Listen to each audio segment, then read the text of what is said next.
जी अस्सलाम वालेकुम। अब हम आपके प्रोजेक्ट मैनेजमेंट के कोर्स के chapter number 11 managing project teams इसको थोड़ा फर्दर डिस्कस करेंगे। लास्ट टाइम हमने थोड़ा सा डिस्कस किया था जिसमें थोड़ी सी बात हुई थी कि प्रोजेक्ट टीम्स जो है वो किस तरह से मिलके क्या काम हो सकते हैं, ठीक है, उनके लीडरशिप कैसी होनी चाहिए, उनको जब बिल्ड किया जाए तो किस तरह से किया जाए। यहाँ पे स्टार्ट मैं करता हूँ। आपकी बुक में एक टर्म यूज़ हुई है सिनर्जी की। सिनर्जी की बेसिक डेफिनेशन जो बिल्कुल बेसिक्स के हिसाब से, अगर फाउंडेशंस के हिसाब से देखा जाए तो सबसे बेसिक डेफिनेशन उसकी ये है कि जब दो ऑर्गेनाइजेशंस, एजेंट्स, टीम्स वगैरह मिलके काम करते हैं, ठीक है, दे कोऑपरेट, तो वो चीज़ जो है ना, उनका जो अचीव हुआ हुआ कंबाइंड एफर्ट जो होती है, कंबाइंड टास्क, उसको सिनर्जी, मतलब इस पूरे प्रोसेस को सिनर्जी कहा जाता है। ठीक हो गया। एग्जांपल मैं आपको उसमें देता हूँ। लाइक आपने छोटे पैमाने पे तो सुना ही होगा कि दो स्टूडेंट्स मिलकर कोई काम कर रहे हैं, जो भी है। थोड़ी सी बड़े पैमाने पे बात करते तो मैंने जे थंडर की एक एग्जांपल लिख दी है, ठीक है। यहाँ पे ये एक हमारा प्रोजेक्ट को आप सिनर्जी की बहुत अच्छी एग्जांपल दे सकते हैं कि दोनों ने मिलकर काम किया था और एक बहुत ही बड़ा किस्म का, कहते हैं ना, प्रोजेक्ट इसको हैंडल किया था और अच्छे तरीके से उन दोनों पार्टीज़ ने, पाकिस्तान ने भी और चाइना ने भी मिलके बहुत अच्छी एफर्ट दिखाई थी और इस प्रोजेक्ट को अकम्प्लिश किया था। दो तरह की सिनर्जीज टाइप्स होती हैं। एक होती है पॉजिटिव सिनर्जी और एक होती है नेगेटिव सिनर्जी। पॉजिटिव सिनर्जी आपने सुना ही होगा, एक मुहावरा बहुत ज़्यादा कॉमन है हमारे उर्दू में, 1 और 1 11 होते हैं, ठीक है। तो पॉजिटिव सिनर्जी की मैंने यहाँ पे एग्जैक्टली यही दी है एग्जांपल कि 1 + 1 = मैंने 11 लिखा है, ठीक है। बुक में आपके थोड़ी सी डिफरेंट है, बट ऑलमोस्ट यही है। समझ लें कि जब सही लोग सही तरीके से फुल एफर्ट के साथ मिल के काम करें तो जो अचीवमेंट होती है ना, वो समझ लें कि 200, 300, 500, 1000% तक चली जाती है, ठीक है।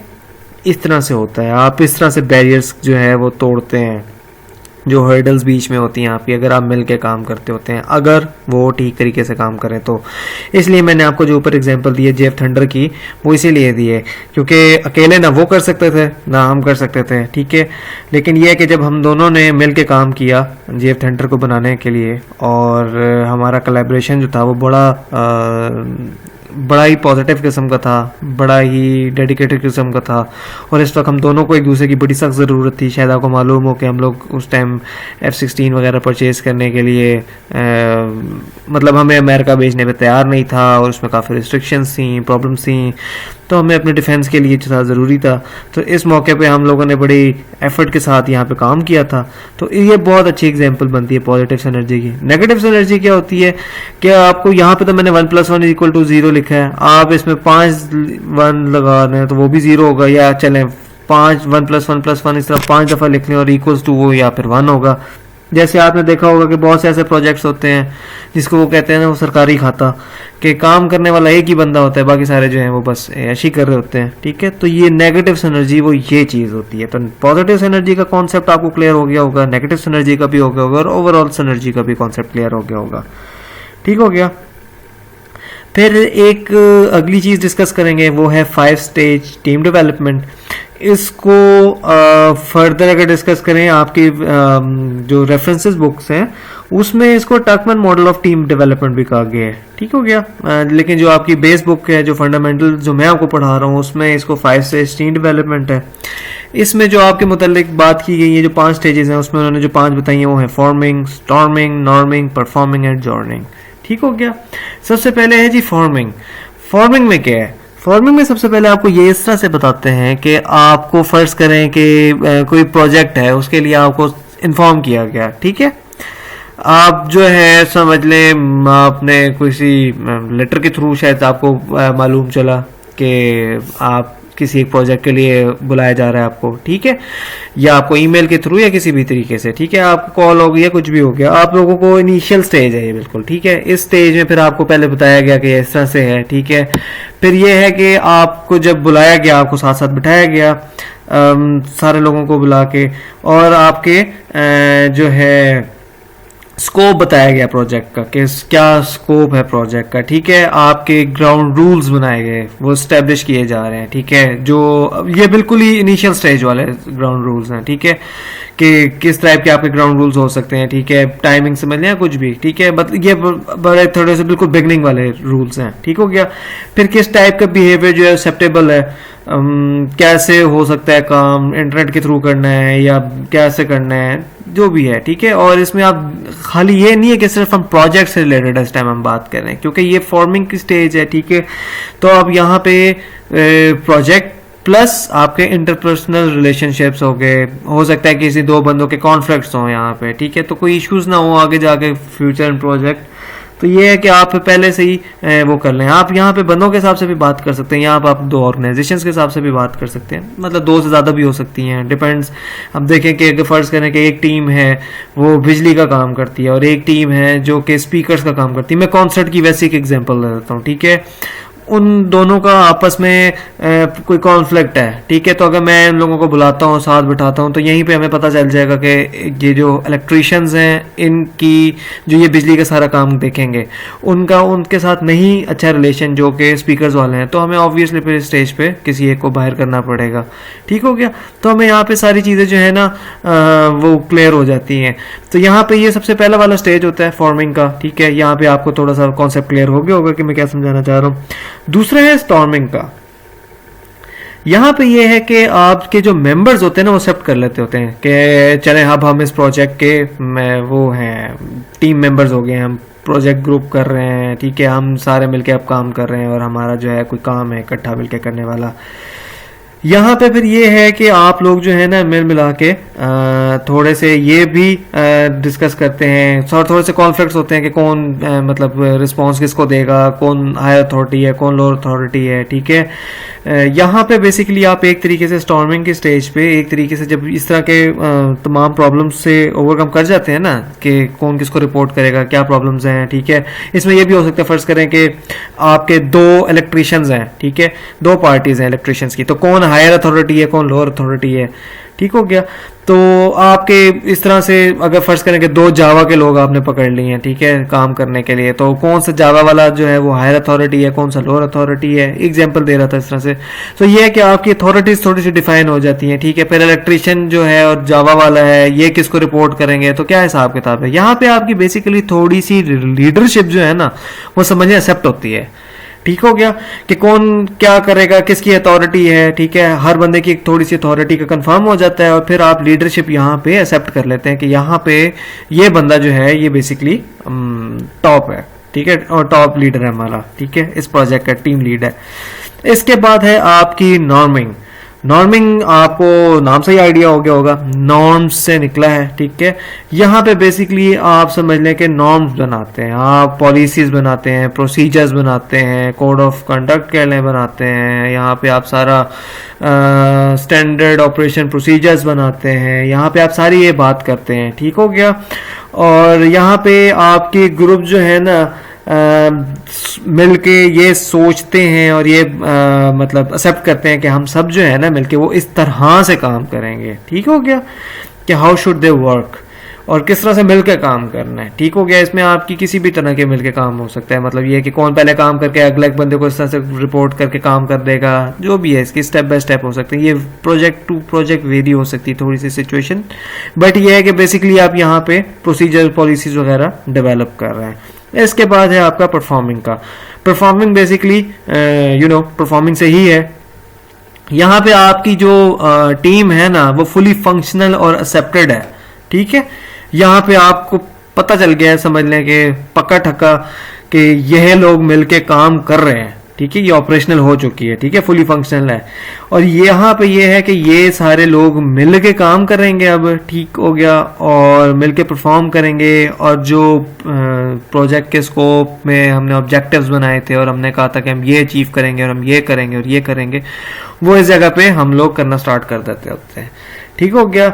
इसके बाद है आपका एडजर्निंग। इसमें यह है कि जिस टाइम आपका प्रोजेक्ट कंप्लीट हो जाता है तो उस प्रोजेक्ट कंप्लीशन के बाद सारे डिस्पैच हो जाते हैं, ठीक है। इसमें जो बंदा फर्ज करें किसी एक ऑर्गेनाइजेशन, बड़ी सी ऑर्गेनाइजेशन का कोई एक प्रोजेक्ट है, ठीक है, तो उन्होंने किसी एक डिपार्टमेंट से एक बंदा उठाया था, एक डिपार्टमेंट से एक बंदा उठाया था, एक बंदा एक कई डिपार्टमेंट से उठाया था, सारों को मिल मिला के उन्होंने प्रोजेक्ट पकड़ा दिया था। तो जब ये सारे लोग काम कर चुके होंगे, प्रोजेक्ट कंप्लीट हो गया, डिलीवर हो गया, तो फिर क्या होगा कि ये हर मैनेजर या हर टीम मेंबर जो है अपनी फंक्शनल टीम में वापस चला जाएगा जहां पे वो पहले काम किया करता था। या अगर वो प्रोजेक्ट टीम है कोई फर्ज करें तो वो वापस अपनी फर्म में वापस चली जाएगी, ठीक है, मतलब उसका प्रोजेक्ट क्लियर हो गया। या फिर ये है कि वो किसी नए प्रोजेक्ट में भेज दें या कुछ भी है, ठीक है। बट बेसिकली ये है कि आपका पिछला प्रोजेक्ट जिस पे आप करंटली वर्क कर रहे थे वो खत्म हो चुका है, ठीक हो गया। अच्छा, अब इसके बाद हम डिस्कस करेंगे कि बिल्डिंग हाई परफॉर्मेंस टीम के मुतालिक कि किस तरह से आप जो है वो करें। इसमें सबसे पहले है कि रिक्रूटिंग का प्रोसेस है इसमें, कि रिक्रूटिंग किस तरह से करें। आप देखें जब आप रिक्रूट करेंगे, पहले भी बात हुई थी थोड़ी सी इस पे, कि रिक्रूट करेंगे तो आप थोड़े से सोच समझ के बाद बंदे को उठाएंगे जिसके अंदर समझ लें कि प्रॉब्लम सॉल्विंग एबिलिटी हो, ठीक हो गया, उसके अंदर स्किल्स हों कि अगर कोई काम में कोई प्रॉब्लम होती है तो वो उसको अच्छे तरीके से हैंडल कर सके, ठीक हो गया। आप थोड़ा सा अगर वो बिल्कुल ही फर्स्ट करें फ्रेश ग्रेजुएट टाइप जिसे हम कहते हैं, फ्रेश भी है अगर वो, तो ये है कि फिर भी उसकी इंटरपर्सनल स्किल्स इतनी अच्छी डेवलप्ड होनी चाहिए कि वो हर चीज़ पे इंतज़ार ना करे, ठीक हो गया। आप रिक्रूटिंग प्रोसेस में थोड़ा सा अच्छा बंदा उठाने की कोशिश करते हैं, उसकी अवेलेबिलिटी होनी चाहिए, ठीक है, जो कि most of the time available हो उस प्रोजेक्ट, क्योंकि आपने अगर आपने बंदा उठा लिया है, ठीक है, फिर ये ना हो कि वो कहीं और कहे कि मैं एंगेज हूँ कहीं और पे, नहीं। जब प्रोजेक्ट आ गया है, काम करना है तो बस इस पे काम करे, वो ठीक तरीके से काम करे, अनटिल अनलेस उसके प्रोजेक्ट में बता दिया गया हो पहले से ही कि हम आपकी कंसल्टेंसी जो है वो 2 घंटे के लिए पूरे दिन में से लेंगे या 4 घंटे के लिए लेंगे और बाकी दिन के लिए आप किसी और प्रोजेक्ट पे काम करेंगे, तो वो इट डिपेंड्स, बट बेसिकली आपने अवेलेबिलिटी के हिसाब से देखना है कि वो बंदा अवेलेबल होना चाहिए, ठीक है।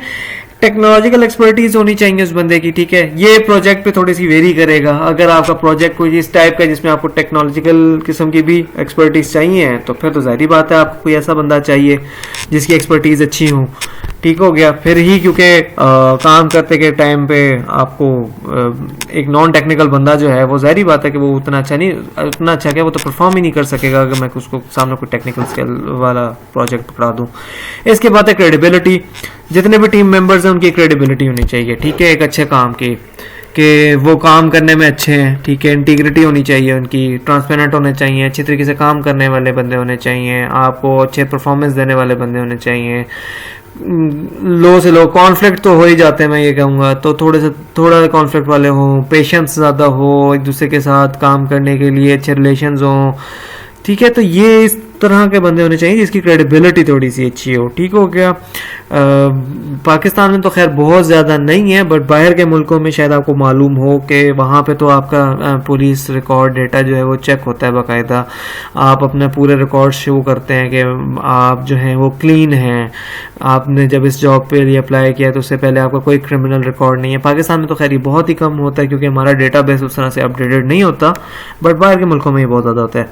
एनर्जी लेवल उसका अच्छा खासा होना चाहिए, ठीक है। वो कहते हैं ना कि एम्बिशन हो, इनिशिएटिव हो, वो काम करने के लिए ना भाग के आए, काम करे, ठीक है, अच्छे तरीके से काम करे। तो ऐसा बंदा हो जिसके अंदर करंट हो, स्पार्क हो, ठीक है। आपका जो है बंदे डल से ना हो, डिजी से ना हो, सुस्त ना हो, ठीक है। इस मामले में एक यहाँ पे रिक्रूटिंग प्रोसेस में एक फेमिलियरिटी का है जो आपकी मैंने बुक में नहीं देखा लेकिन रेफरेंस बुक में मुझे नजर आया था, ये वर्ड मुझे अच्छा लगा, मैंने कहा आपसे डिस्कस करूं। इसमें यह है कि आप प्रोजेक्ट टीम जब हायर करें ना तो आप हर दफा एक जैसे टीम मेंबर्स ना करें, ठीक हो गया। ये बड़ा इशू हो जाता होता है बाज़ दफा में, हमारी वो एक नोवेलिटी ख़त्म हो जाती है आपके जहन में। मैं आपको अगर एग्जांपल दूं यहाँ पे, मैंने बीबीए किया, मैंने मार्केटिंग में बीबीए किया था, एमएस मेरा प्रोजेक्ट में था, बीबीए में हम मार्केटिंग में थे, तो मैं आपको उससे रिलेटेड एक एग्जांपल दे देता हूँ। आपके जहन में थोड़ी सी यूफोन की एग्जांपल होगी कि यूफोन के वो कैसे होते हैं एड्स, ठीक है। वो वही फैसल कुरैशी, अदील वगैरह इनकी टीम जो है वो मिलके काम करती है। आपको शायद पता हो कि इनकी बड़ी अच्छी फर्म है, काफ़ी बड़ी फर्म है इनकी, इनके एक और ब्रांड भी है, मैं हमें आईसीआई पेंट्स है या कौन सा पेंट्स है, किसी एक पेंट में मुझे याद पड़ता है, ये सारे इकट्ठे आते हैं, ठीक हो गया, वही टीम है और वही फिर सामने के सामने आके काम कर रहे होते हैं। तो अब यहाँ पे ये होता है कि आइडियाज वही हैं, हंस हंस के चीज बेचना, ठीक है, हंस हंस के बात करना, एक दूसरे को मॉक करना और इस तरह से बातचीत करना, ठीक है, वही फेमिलियर फेसेस, आपके जहन में 2-3 ब्रांड्स मिक्स हो जाते हैं। अब यहाँ पे ये मैं कहूँगा कि फेमिलियर नहीं हो जाना चाहिए, ठीक है, आपके प्रोजेक्ट मेंबर्स को आप वही बंदे दोबारा दोबारा उठा के लेकर आ रहे हैं, तो बाज़ दफ़ा ये होता है कि ब्रेनस्टॉर्मिंग का भी ऐसा कोई फ़ायदा नहीं होता है, क्योंकि आपको पता होता है कि इसके जहन में वही आइडिया आना है या उसी से मिलता जुलता आना है, इसके पास पर्सन बी के पास वैसा ही आना है। तो आप ये है कि थोड़े से नए लोगों को आपस में मिलाएं, ठीक है, मुख्तलिफ टीम्स को मिलाएं, मुख्तलिफ मेंबर्स को मिलाएं, ठीक है, तो वहाँ पे ये होगा कि डाइवर्स कल्चर के लोग आएंगे या डाइवर्स मेंटेलिटी के लोग आएंगे या एज के आएंगे, ठीक है, डेमोग्राफिक्स कहते हैं इसको हम रिसर्च में कि मुख्तलिफ डेमोग्राफिक्स के लोग आएंगे, तो उसमें ये होता है कि आपके लोगों की थोड़ी सी ना चीज़ें मिक्स हो जाती हैं, ठीक है, ज़्यादा मैच्योरिटी वाले बंदे होंगे, उनका कोई और आइडिया होगा, कोई और फ्रेम ऑफ माइंड होगा, तो थोड़े यंग होंगे, वो थोड़ा सा और टाइप के बताएंगे, तो आप थोड़ा सा फिर मिला जुला टाइप का कुछ निकालेंगे। तो फेमिलियर नहीं होने चाहिए इन सब बंदों को, ठीक है, थोड़ा सा आप कोशिश करें कि नोवेलिटी लाएं, नोवेलिटी कहते हैं न्यूनेस को, नई चीज़ लाएं, ठीक है। तो इस वजह से मैं आपको यहाँ पे ये सजेस्ट कर दूंगा कि जब भी आप करें टीम तो इस तरह से करें। फिर आपका है जी कंडक्टिंग मीटिंग्स होना चाहिए था, मीटिंग लिखा है मैंने, ठीक है। इसमें सबसे पहले तो आपकी प्रोजेक्ट से रिलेटेड जो आपकी है पहली मीटिंग अच्छी होनी चाहिए, किक ऑफ मीटिंग कहते हैं फर्स्ट मीटिंग को, ठीक है, आपको पता भी होगा किक ऑफ यूजुअली हम ऐसे ही कहते हैं, जो इनिशियल स्टेज होता है, बिल्कुल स्टार्ट, ठीक है। तो किक ऑफ मीटिंग जो होनी चाहिए आपकी वो ज़रा अच्छी सी होनी चाहिए, अच्छी तरीके से बातचीत होनी चाहिए, जिसमें मैंने आपकी पिछली स्टेज बताई आपकी फॉर्मिंग वाली, उसमें आप अच्छे तरीके से एक दूसरे के साथ करें, अच्छे तरीके से इंट्रोड्यूस कराएं एक दूसरे को, अच्छे तरीके से बातचीत करें, ठीक है। वहाँ पे फिर आप जो है उसमें भी उससे नेक्स्ट मीटिंग्स में भी आप कर सकते हैं, ग्राउंड रूल सबके सेट कर दें कि ठीक है आपके ये टाइमिंग्स होंगी, ये प्रोसीजर्स होंगे, ये स्टैंडर्ड्स हैं, ये ऐसे हैं, ये इस तरह से हैं, आप लोगों ने इसको फॉर्मली एक्सेप्ट करना है, इस तरह से पहुंचानी है हर चीज़ को। जिस टाइम आप अपने चीज़ जो है वो कंप्लीट कर लेंगे कोई टास्क, तो आप अपने हायर अथॉरिटी को भी बताएंगे, ठीक है, प्लस आप अपने जो आपका नेक्स्ट बंदा है जो आपके प्रोजेक्ट पे डिपेंड कर रहा है, ठीक है, आप उसको भी इन्फॉर्म करेंगे साथ साथ, ठीक है, ईमेल्स पे करें, जिस तरह से भी करें, बट आप फॉर्मली बताएंगे सबको, ठीक है, और लैग नहीं आएगा काम में, इस तरह से प्रॉपरली अटेंडेंस जो भी है, ठीक है, इसमें आप ग्राउंड रूल सेट करेंगे। फिर डिसीजन मेकर्स कौन से होंगे आपके, ठीक है, वो आप डिफाइन करेंगे, जैसे वो भी मैं आपको पिछले एग्जाम्स में से दे देता हूँ कि जिस टाइम मैं आपसे कह रहा था ना कि एक स्टेज आती है जिसमें हम फिर लीडरशिप डिफाइन कर देते होते हैं सारों को, पहले कि कौन किसको रिपोर्ट करेगा, कौन किस तरह से करेगा, और आखिर में फिर हम कहते हैं कि चलो हमने इसको एक्सेप्ट कर लिया कि ये हमारा टीम लीड है, ठीक हो गया। तो यहाँ पे मैं ये कहूँगा, ठीक है, बेसिकली कंडक्टिंग मीटिंग में यही मैं आपको बताऊंगा। इसके अलावा भी आपके जहन में जो पॉइंट्स हैं वो आप ऐड कर सकते हैं। फिर एस्टेब्लिशिंग टीम आइडेंटिटी, आप अपनी टीम जो आपने डेवलप की है उसको बाकायदा एक नाम दें, ठीक है। वो आपने देखा होगा कि जब भी आप कोई प्रोजेक्ट स्टार्ट करते हैं या कुछ भी करते हैं, आर्मी का भी इवन वो रद्दुल फसाद और वो जिस तरह के बनाते हैं, जो भी वो प्रोजेक्ट्स बनाते हैं, ऑपरेशंस बनाते हैं, वो ऑपरेशंस बेसिकली वो दूसरा टाइप का ऑपरेशन होता है, वो स्ट्रेटेजिक ऑपरेशन कुछ और होता है। बेसिकली वो होता प्रोजेक्ट ही है कि उसकी स्टार्ट होती है और एक उसकी एंड होती है, तो अब जिस टाइम वो उनके वो सारे खत्म हो जाएंगे प्रॉब्लम, तो वो हो जाएगा। तो उस मिलिट्री ऑपरेशन, वो मिलिट्री जो एक्शन है उसका उन्होंने हर एक उसको वो नाम देते हैं, ठीक हो गया। तो यहाँ पे आपको समझ आ गई होगी कि क्या आपका होना चाहिए एस्टेब्लिशिंग टीम आइडेंटिटी कि किस तरह से होना चाहिए। कोई भी आप नाम रख सकते हैं बट थोड़ा सा रेलेवेंट टाइप का हो, ठीक है।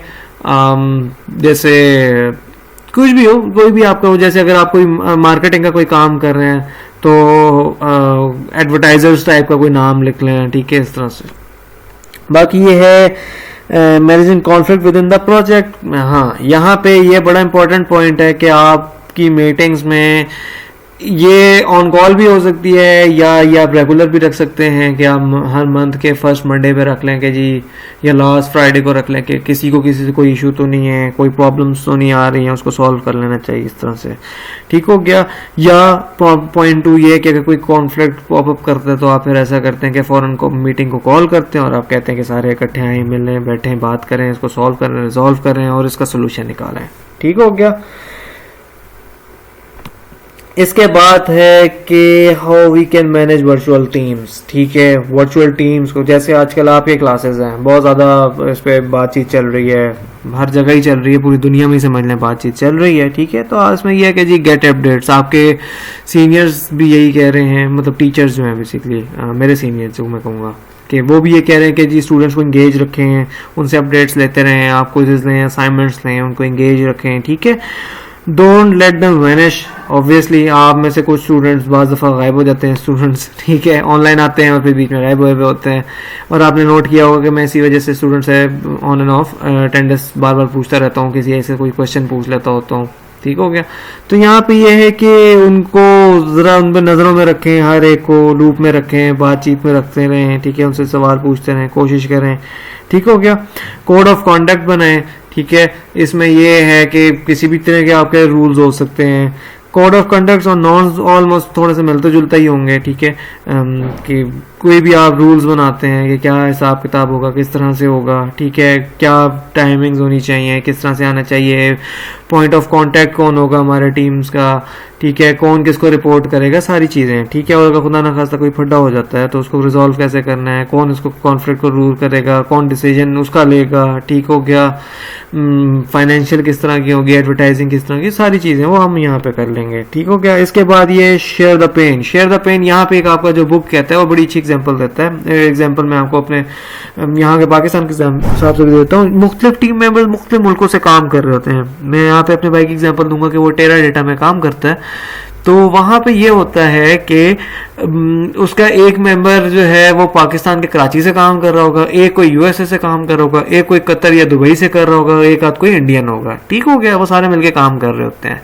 अब ये है कि अगर वो दिन के 6 बजे मीटिंग रखते हैं तो पाकिस्तान के हिसाब से, तो हमारे तो पाकिस्तान से सिर्फ 2 कोई मिलेगा, इंडिया वाला भी बर्दाश्त कर लेगा, कतर वाला भी करेगा, अमेरिका वाला थोड़ा सा तंग होगा। ठीक हो गया, तो फिर होता ये है कि आप टाइम रोटेट करते रहते हैं, या आप कोई बिल्कुल ऐसा टाइम रखते हैं कि जो दोनों को सूट करे, सबको सूट करे यानी कि, और या फिर आप ऐसा करते हैं कि रोटेट करते रहते हैं। लाइक अगर फर्ज करें कि मेरी कुछ मुख्तलिफ मुल्कों के लोग हैं, और भी जगह, अर्जेंटीना का भी आ गया, ब्राज़ील का भी आ गया, चिली का भी आ गया, चाइना का भी आ गया।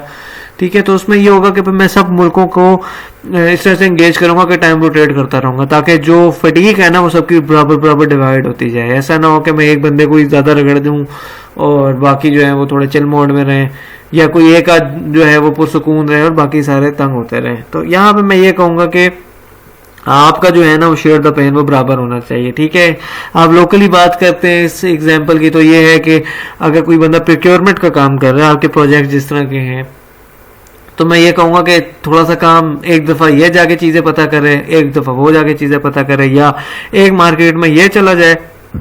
फर्ज करें कि उसको ये वाली चीज़ें जो है वो पिंडी की किसी मार्केट से मिलनी है, और एक दूसरा लड़का जिसको वो वाली चीज़ें इस्लामाबाद की किसी मार्केट से मिलनी है, तो मैं एक बंदे को एक जगह भेज दूँ, एक बंदे को एक जगह भेज दूँ। मैं एक ही बंदे को दोनों जगह में ना भेजूँ कि वो ज़्यादा ख्वार हो गया, दोनों को इकट्ठा ना भेजूँ तभी वो बराबर ख्वारी होगी। ठीक है, तो यहाँ पे ये है कि हम शेयर द पेन। ठीक हो गया, आखिरी हेडिंग है आपकी प्रोजेक्ट पिटफॉल्स। ठीक है, ये मैं आप लोगों से इंशाल्लाह जिस दिन आपका नेक्स्ट लेक्चर होगा उस दिन पूछूंगा, और आपने इसको अच्छे से प्रिपेयर करके आना है और इस पर डिस्कस हमने करना है स्लाइड को। ठीक हो गया, तो ये आपने याद से खुद करके आना है। ठीक है, आप बुक जो आपको मैंने बताई आप उससे भी मुझे बता सकते हैं, आप रेफरेंस बुक से भी मुझे बता सकते हैं, आपके पास जो इंटरनेट है वहाँ से भी पता कर सकते हैं, जहाँ से भी पता करें। ठीक है, और अच्छे आइडिया के साथ आप होपफुली कि आप आएंगे सारे और अपनी चीज़ें शेयर करेंगे। ठीक है, अभी तक के लिए इतना ही। इस चैप्टर को हमने वाइंड अप कर दिया है। अगर आपके कोई क्वेश्चन है, सजेशन, क्यूरी, तो आप मुझे लेक्चर जब भी आपका नेक्स्ट होगा उसमें आपने इंशाल्लाह मुझे ज़रूर बताना है, और फिर हम इसको मिलकर इंशाल्लाह डिस्कस करेंगे। ठीक है, थैंक यू सो मच, अल्लाह हाफ़िज़।